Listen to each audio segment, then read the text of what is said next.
বেছি বেছি দাম দিয়া কাটি মই দিয়াই নাছিলোঁ আপোনাক মই ক'লোঁ আপুনি ঠেকা মাৰিছে মোক আপুনি উল্টা মোক মই তাক সুধি আছোঁ তই কৈছোঁ বেছি উস্তাদ দিব চব চেক কৰি চাব লাগিব কি হ'ল চেক কৰক।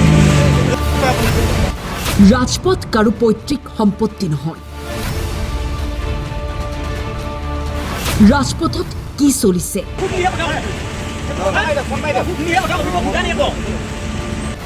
চেৰাই গৈছে সীমা। ইলেক্ট্ৰিক অটো কিনি কেইজনমান যুৱকৰ উদ্ভণ্ডালি, অন্য বাহন চালকৰ জীৱনৰ সৈতে খেলা কৰি মহানগৰীৰ লখৰাৰ ৰাজপথত দেখা গ'ল উদ্দণ্ড যুৱকৰ বিপদজনক ষ্টাণ্ট।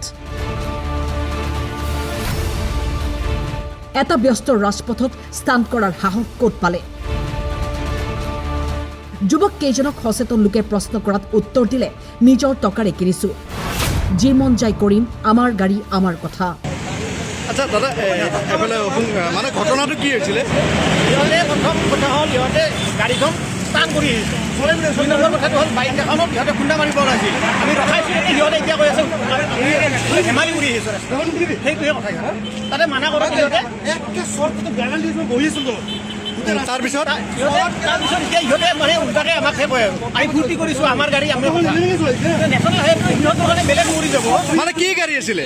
সিহঁতৰ অটো এখন ইলেক্ট্ৰিক অটো। মানে কি কৰিছিলে? সিহঁতে ষ্টাৰ্ট কৰি আহিছে। তিনিটা নে চাৰিটামান বহি আছে কেলেগে। মই দৌৰি আহি পেলাই মই ৰখি বহিছোঁ। মানে কি কৰিছিলে কি? অটোখন এনে নেকি এটা চৰত দেখা দেখি মানে ডাং খাই যায় আৰু ডাং ষ্টান ওচৰৰ পৰা আহি আছিলোঁ আমি। আহি যাওঁতে মানে গাড়ীখন দেখিলোঁ মানে একদম তেৰা বেকাকৈ চলাই আহিছে মানে কি কৰিছিলে? মানে এই তেৰা বেকাকৈ এনেকুৱা চলাই আহিছে অঁ মানে মেইন ৰোডত আৰু হয়। এইখিনি দেখা পাই পেলাই আমি মানে ৰখাই পেলাই তাক মানে ক'ব বিচাৰিলোঁ। কওঁতে মানে সিহঁতে মানে বহুত মানে দম আৰু সিহঁতে। News desk, time 8।